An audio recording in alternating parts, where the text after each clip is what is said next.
Specific action भी साथ साथ है, उस पर फोकस करके चले, क्योंकि यहाँ फिर भी कैसा है कि वोलेटिलिटी, अब मुझे नहीं पता कि मैं आऊँ मॉर्निंग में और यहाँ पर फार्मा चल रहा हो या आईटी पिछड़ जाए या फिर मेटल वापस से आ जाए, क्योंकि ये सारे इंडाइसेस हैं जो ऊपर नीचे कर रहे हैं और समझ में नहीं आ रहा है, इनकी चाल को पकड़ना मुश्किल है। Stock specific action is the safest area.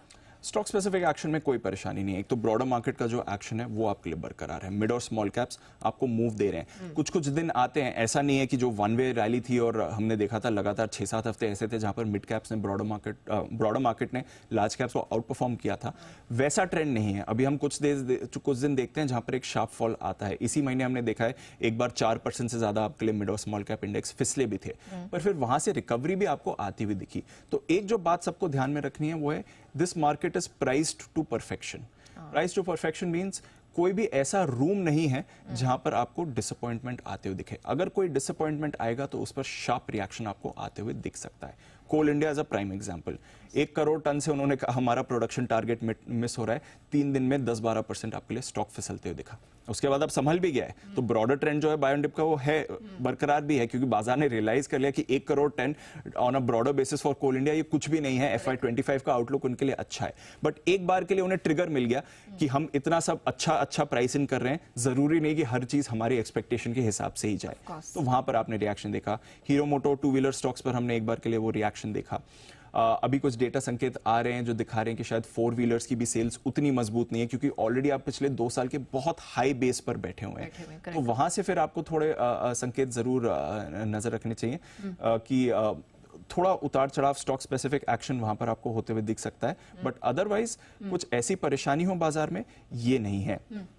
Globally अगर आप देखें, एनवीडिया सबसे आउट परफॉर्मिंग स्टॉक है, सबने हाई एक्सपेक्टेशन लगा के रखी थी, उस हाई एक्सपेक्टेशन पर भी कंपनी ने डिलीवर किया है। कंपनी के डिलीवर करने के बाद 16.5% की रैली आपने आती देखी। $277 बिलियन का गेन सिर्फ एक ट्रेडिंग सेशन में आया। $2 ट्रिलियन का मार्केट कैप इस कंपनी ने टच किया है जहां तक फ्राइडे के ट्रेडिंग सेशन की बात है। तो वो दर्शा रहा है कि ग्लोबली भी, हमारे बाजार में भी, अगर आप अनुमान से अच्छा करते हैं तो भी बाजार आपको रिवॉर्ड करेगा, क्योंकि नया ट्रिगर मिल जाता है बाजार को कि हमारी एक्सपेक्टेशन से भी ज्यादा आपको एक्शन आ रहा है। और अगर आप अनुमान से डिसअपॉइंट करते हैं तो भी आपको वैसे ही रिएक्शन आते हुए दिखेगा। तो वो दोनों फैक्टर्स जो हैं वो काफी इंपॉर्टेंट हैं जो हमारे बाजार पर रखनी है। ब्रॉडर मार्केट का रोटेशन देखिए, रियल एस्टेट स्टॉक वापस रोटेशन में आ गए। एनबीसीसी बीच में अच्छा खासा करेक्शन आया था, अब वापस एक्शन में आ रहा है, रोज ऑर्डर विंस आ रहे हैं इसके लिए। रेलवे स्टॉक्स आपको वापस एक्शन में आते हुए दिख रहे हैं, रोज यहां पर अब आपको मूव आती हुई दिख रही है। आज प्रधानमंत्री मोदी कई सारे प्रोजेक्ट्स इनॉग्रेट करने वाले हैं, रेलवे मिनिस्टर की प्रेस कॉन्फ्रेंस है, स्टेशन रीडेवलपमेंट पर काफी कुछ चीजें आने वाली, तो वापस इस एरिया में फोकस आ गया है। पिछले हफ्ते सरकार ने डिफेंस ऑर्डर्स पर फैसला लिया था, स्पेस और सैटेलाइट स्पेस पर FDI ओपन अप कर दिया।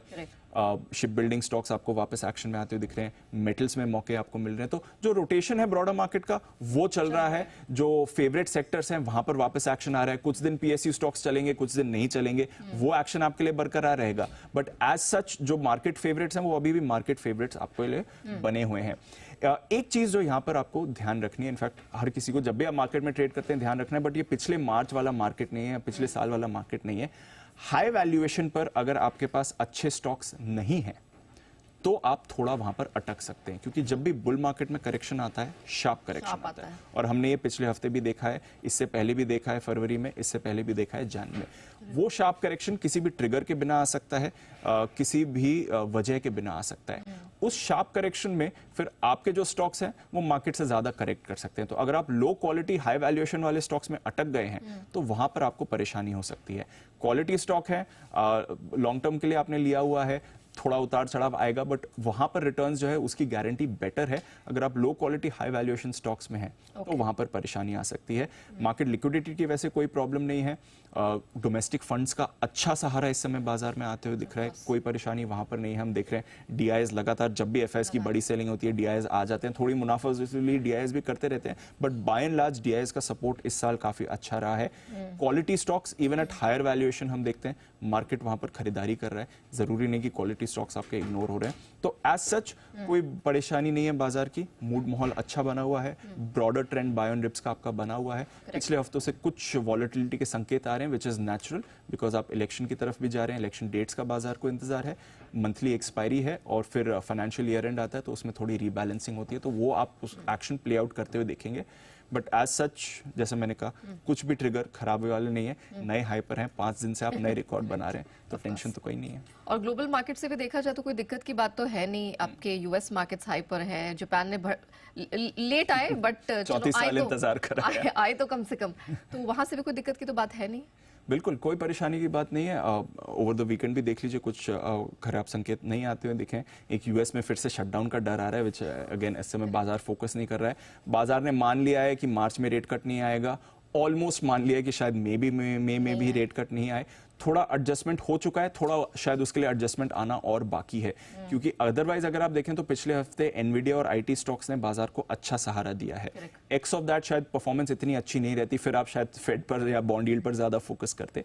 बट अदरवाइज भी देखें तो कोई परेशानी नहीं है। जो पिछले थर्सडे को यूएस में एक शार्प अप मूव आया था, ब्रॉड बेस्ड रैली आई थी, वो दर्शा रहा है कि एक्शन बरकरार है। फ्राइडे को भी नए रिकॉर्ड्स लगे हैं, तो एज सच ग्लोबल मार्केट्स का अच्छा खासा सहारा है। यूएस में अच्छा खासा एक्शन हमारे लिए बना हुआ है। अभी आप बोल सकते हैं कभी कभी वो रेड सी डिसरप्शन आपके फोकस में आ सकता है, हमास इजराइल आ सकता है, रशिया यूक्रेन आ सकता है, बट एज सच ग्लोबल बाजार मूड खराब करें या कुछ भी हमारा इम्पैक्ट लाएं, वैसा वो आपको नहीं आया तो दिखा।